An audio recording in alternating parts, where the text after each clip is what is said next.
Movie शुरू होती है तो हम डैनी नाम के एक लड़के को देखते हैं जो दिखने में बहुत ही मासूम मालूम होता है, लेकिन उसके गले में लोहे का एक पट्टा बंधा हुआ है जो उसके अंकल बार्ट ने बांधा है। दरअसल बार्ट एक बहुत बड़ा गैंगस्टर है जो शहर के लोगों को ब्याज पर पैसे उधार देता है। एक दिन बार्ट जब पैसों की वसूली के लिए जाता है तो वह डैनी के गले से उस पट्टे को खोल देता है और उन लोगों को मारने के लिए कहता है, जिसके बाद तो मानो डैनी के अंदर कोई आत्मा आ गई हो। वह अकेला ही उन चारों लोगों को बुरी तरह पीटने लगता है। ये लोग भी डैनी को रोकने की पूरी कोशिश करते हैं, लेकिन डैनी उन्हें पीट पीट कर अधमरा कर देता है। अब बार्ट एक बार फिर से उस लोहे के पट्टे को डैनी के गले में डाल देता है, जिसके बाद डैनी एकदम शांत हो जाता है और अब बार्ट उनके गैंग लीडर से अपने पैसों की वसूली करके वापस अपने अड्डे पर लौट आता है, जहां उसके कई और साथी भी मौजूद होते हैं। तभी बार्ट डैनी के जख्म को साफ करने के लिए बैंडेज देता है और उसे अंडरग्राउंड सेल के अंदर बंद कर देता है। दरअसल ये केज ही डैनी की दुनिया है, जिसके अंदर एक टेडी बियर और छोटे बच्चों की एक किताब होती है जिनमें लिखे अल्फाबेट्स को वह बहुत ध्यान से देखता है। अब यहाँ हमें समझ आता है कि अभी भी डैनी का दिमाग किसी छोटे बच्चे की तरह है, जिसे बचपन से ही सिर्फ लड़ना सिखाया गया है ताकि डैनी पैसों की वसूली करने के लिए उसका इस्तेमाल कर सके। अब अगले दिन ये लोग वसूली करने के लिए एक जिम ओनर के पास जाते हैं जिसने बार्ट से कुछ पैसे उधार लिए हुए हैं। इस जिम ओनर के पास भी एक सिक्योरिटी गार्ड होता है जो दिखने में काफी लंबा चौड़ा होता है, लेकिन वह डैनी को देखते ही रिंग छोड़कर भाग जाता है। और अब वसूली करने के बाद बार्ट अपनी गैंग के साथ एक ज्वेलरी स्टोर पहुंच जाता है और रफेल से अपना उधार मांगता है, लेकिन रफेल से जानता था कि जब तक डैनी के गले में लोहे का पट्टा बंधा हुआ है तब तक वह उन्हें कोई नुकसान नहीं पहुंचाएगा। और इससे पहले कि बार्ट डैनी के गले से उस पट्टे को हटा पाता, रफेल्स के लोग उसे बुरी तरह पीटने लगते हैं, लेकिन डैनी चुपचाप वहाँ खड़ा बार्ट को पिटते हुए देखता रहता है और कोई रिएक्ट नहीं करता। तभी बार्ट किसी तरह डैनी के गले से उस पट्टे को खोल देता है, जिसके बाद तो डैनी बहुत ज्यादा अग्रेसिव होकर उन सभी को पीटने लगता है और रेफेल्स के लोगों को मार मार कर बाहर फेंक देता है। डैनी जब उन्हें पीट रहा होता है तो वहाँ खड़ा एक शख्स उसे लड़ते हुए नोटिस करता है। तभी बार्ट उसे रोकता है और रफेल से अपनी उधारी लेकर वहाँ से चला जाता है, लेकिन इस बार डैनी को काफी डांट पड़ती है क्योंकि उसने बार्ट को रफेल के लोगों से पिटने दिया। अब ये लोग वसूली करने के लिए शहर के दूसरे स्टोर पहुँच जाते हैं, जहाँ बार्ट डैनी को समझाता है कि वह पैसे लेने के लिए स्टोर मालिक के पास जा रहा है। अगर उसने पैसे नहीं दिए तो वह ये रेड लाइट जलाकर उसे सिग्नल देगा, जिसके बाद उसे तुरंत उनकी मदद के लिए पहुंचना होगा। लेकिन डैनी का ध्यान तो स्टोर रूम में रखे पियानो पर होता है और जैसे ही ये लोग वहां से चले जाते हैं तो डैनी उस पियानो को बजाने की कोशिश करता है कि तभी वहां एक बूढ़े आदमी की एंट्री होती है जो पूरी तरह से ब्लाइंड होता है, जिसे यहाँ आता देख डैनी वापस अपनी जगह जाकर खड़ा हो जाता है। दरअसल ये शख्स यहाँ इस पियानो को ठीक करने आया होता है, जो डैनी से दोस्ती करने की कोशिश करता है और उसे पियानो ठीक करने में मदद करने के लिए कहता है। डैनी को जब पता चलता है कि सैम देख नहीं सकता तो वह उसके पास जाकर बैठ जाता है। सैम पूछता है कि तुम्हारा नाम क्या है, लेकिन डैनी उसे अपना नाम नहीं बताता, जिसके बाद सैम डैनी की उंगलियों को पियानो पर रखकर उन्हें प्रेस करने के लिए कहता है, जिसकी आवाज सुनकर डैनी को बहुत अच्छा महसूस होता है और अब वह किसी छोटे बच्चे की तरह पियानो की सभी कीज को दबाने लगता है। डैनी उस पियानो में इतना खो जाता है कि उसे बार्ट की बात याद ही नहीं रहती। तभी सैम को कोई आवाज सुनाई देती है, जिसके बारे में वह डैनी से पूछता है, जो उस रेड लाइट से आ रही होती है। अब डैनी दौड़ता हुआ बार्ट के पास पहुंच जाता है, लेकिन डैनी को यहाँ पहुंचने में काफी देर हो जाती है और बार्ट और उसके लोग बुरी तरह पिट चुके होते हैं। बार्ट डैनी को लेट देखकर उस पर बुरी तरह भड़क जाता है और उसे वापस से अंडरग्राउंड सेल में बंद कर देता है। तभी वह शख्स बार्ट से मिलने आता है जो ज्वेलरी शॉप में मौजूद था। वह डैनी की फाइटिंग स्किल देखकर काफी इम्प्रेस होता है, इसीलिए वह बार्ट को एक मैच के बारे में बताता है जिसे जीतने पर उन्हें $15,000 मिलेंगे। बार्ट भी इस डील के लिए मान जाता है और वह अगले दिन डैनी को लेकर उस सीक्रेट लोकेशन पर पहुंच जाता है। विद उन्हें उस फाइटर से मिलवाता है जिसे पिछले 15 मुकाबलों से कोई भी फाइटर नहीं हरा पाया है, लेकिन बार्ट को डैनी पर पूरा विश्वास होता है और वह डैनी के गले से उस पट्टे को हटाकर लड़ने के लिए कहता है, जिसके बाद डैनी नीचे जाता है और 3 पंचेज में ही उस फाइटर को ढेर कर देता है। ये देखकर सभी लोग हैरान रह जाते हैं, लेकिन डैनी के लिए तो मानो ये उसके बाएं हाथ का खेल हो। जिसके बाद बार्ट पैसे लेकर वहाँ से वापस आ जाता है। कुछ ही मिनट्स में इतने सारे पैसे कमाकर बार्ट काफी ज्यादा खुश होता है, इसीलिए वह डैनी को अपने लिए कुछ मांगने के लिए कहता है। डैनी कहता है कि मुझे पियानो चाहिए। ये सुनकर सभी लोग हंसने लगते हैं, लेकिन डैनी किसी छोटे बच्चे की तरह जिद करने लगता है कि उसे बस पियानो ही चाहिए कि तभी अचानक से एक ट्रक उनकी कार को रौंद देता है और रफेल्स के लोग आकर उन पर अंधाधुंध गोलियां चलाने लगते हैं। लेकिन इस हमले में बार्ट किसी तरह बच जाता है और वह उस जगह पहुंच जाता है जहां वह सैम से मिला था। सैम भी उसकी आहट से समझ जाता है कि ये डैनी है, लेकिन चोट लगने की वजह से डैनी का काफी खून बह चुका होता है और वह बेहोश होकर जमीन पर गिर जाता है। जिसके बाद सैम डैनी को अपने घर ले जाता है। जब अगले दिन डैनी जागता है तो खुद को एक बंद कमरे में देखकर वह डर जाता है। तभी सैम खाना लेकर रूम के अंदर आता है, जो बताता है कि वह पिछले 2 दिनों से बेहोश है, लेकिन डैनी डर के मारे बेड के नीचे छिप जाता है। सैम कहता है कि उसे डरने की कोई जरूरत नहीं है, ये जगह पूरी तरह से सुरक्षित है। जिसके बाद सैम उसके लिए खाना रखकर वहाँ से चला जाता है। तभी सैम की बेटी विक्टोरिया घर के अंदर आती है, जिसे सैम बताता है कि डैनी को म्यूजिक बहुत पसंद है। जिसके बाद विक्टोरिया एक छोटा सा पियानो लेकर डैनी के रूम में जाती है, जिसे वह देते हुए कहती है कि ये मेरे डैड का था जो अब इस दुनिया में नहीं रहे। जिसके बाद मेरी मॉम ने अंकल सैम से शादी कर ली और कुछ दिनों बाद मेरी मॉम की भी एक कार एक्सीडेंट में जान चली गई। वह डैनी से बाहर आकर उनके साथ डिनर करने के लिए कहती है। डैनी विक्टोरिया की बात मान जाता है और वह उनके साथ डिनर करने के लिए रूम से बाहर आ जाता है, लेकिन डैनी को चम्मच से खाना नहीं आता। जिसके बाद विक्टोरिया उसे कटलरी इस्तेमाल करना सिखाती है और अब वो लोग साथ में मील एंजॉय करते हैं। जिसके बाद डैनी उन्हें अपना नाम बताता है। अब अगले दिन सैम और डैनी विक्टोरिया को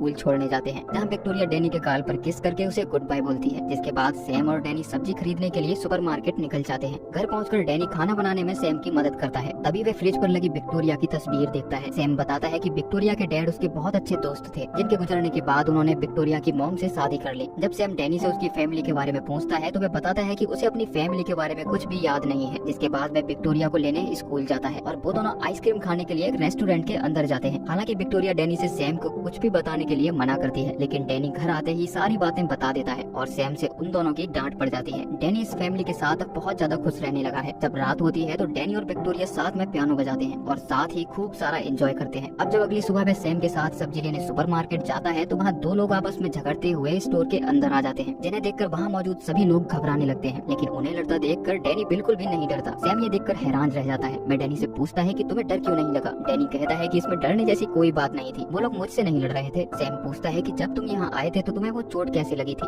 डैनी बस इतना ही कहता है कि उसने अपने अंकल से पियानो मांगा था। अब कहीं न कहीं डैनी भी सैम के परिवार का हिस्सा बन चुका था। विक्टोरिया उसे नई नई जगह घुमाने ले जाती है और उसे चीजों के बारे में जानकारी देती। एक रात डैनी अपने पियानो पर एक बहुत ही डिफिकल्ट धुन बजा रहा होता है, जिसकी आवाज सुनकर विक्टोरिया उसके रूम में आ जाती है। वह डैनी से पूछती है कि ये धुन तुम्हें किसने सिखाई। डैनी बताता है कि मुझे कुछ याद नहीं है, लेकिन काफी समय से ये धुन मेरे दिमाग में है। विक्टोरिया कहती है कि ये तुम्हारी नई जिंदगी है, इसीलिए तुम्हें पुरानी बातें भूलकर आगे बढ़ना चाहिए। जिसके बाद वह उसके गले से उस लोहे के पट्टे को निकाल देती है। अगले दिन सैम पियानो रिपेयर करने के लिए घर के अंदर जाता है, जहाँ पियानो ठीक करने में डैनी भी उसकी मदद करता है। तभी सैम बताता है कि विक्टोरिया की पढ़ाई खत्म होने के बाद वो लोग अपने घर यानी कि न्यूयॉर्क लौट जाएंगे। इसीलिए वह चाहता है कि डैनी भी उनके साथ चले, क्योंकि अब वह भी उनके परिवार का हिस्सा है। डैनी उनके साथ जाने के लिए खुशी खुशी मान जाता है। तभी सैम उसके लिए कुछ पैसे देकर अपने लिए कुछ खरीदने के लिए कहता है। डैनी दौड़ता हुआ सुपरमार्केट जाता है और सभी के लिए कुछ न कुछ सामान खरीदता है। तभी बार्ट का एक आदमी जो कार एक्सीडेंट में बच गया था, वह डैनी के सामने आ जाता है। वह डैनी को यहाँ देखकर चौंक जाता है। वह उसे बताता है कि बार्ट अभी भी जिंदा है और तुम्हें हर जगह ढूंढ रहा है, लेकिन इस बार डैनी उसके साथ जाने से मना कर देता है। वह शख्स डैनी को धमकी देता है कि अगर वह उसके साथ नहीं गया तो वह उसकी नई फैमिली को मार देगा। जिसके बाद डैनी उसके साथ चला जाता है। बार्ट डैनी को अपने सामने देखकर बहुत खुश होता है। तभी डैनी बार्ट से पूछता है कि क्या तुम मेरी माँ को जानते हो। बार्ट कहता है कि नहीं, तुम मुझे सड़क के किनारे कचरे के ढेर में मिले थे और मैंने ही तुम्हें पाल पोस कर इतना बड़ा किया है। बार्ट कहता है कि हमें बीती बातों को भूलकर भविष्य पर फोकस करना चाहिए। जिसके बाद बार्ट डैनी को फाइट के लिए उसी अंडरग्राउंड बिल्डिंग के अंदर लेकर जाता है और उसके गले से वह आयरन कॉलर हटाकर लड़ने के लिए कहता है, लेकिन इस बार डैनी फाइट करने से मना कर देता है। डैनी कहता है कि वह किसी को भी चोट नहीं पहुंचाएगा।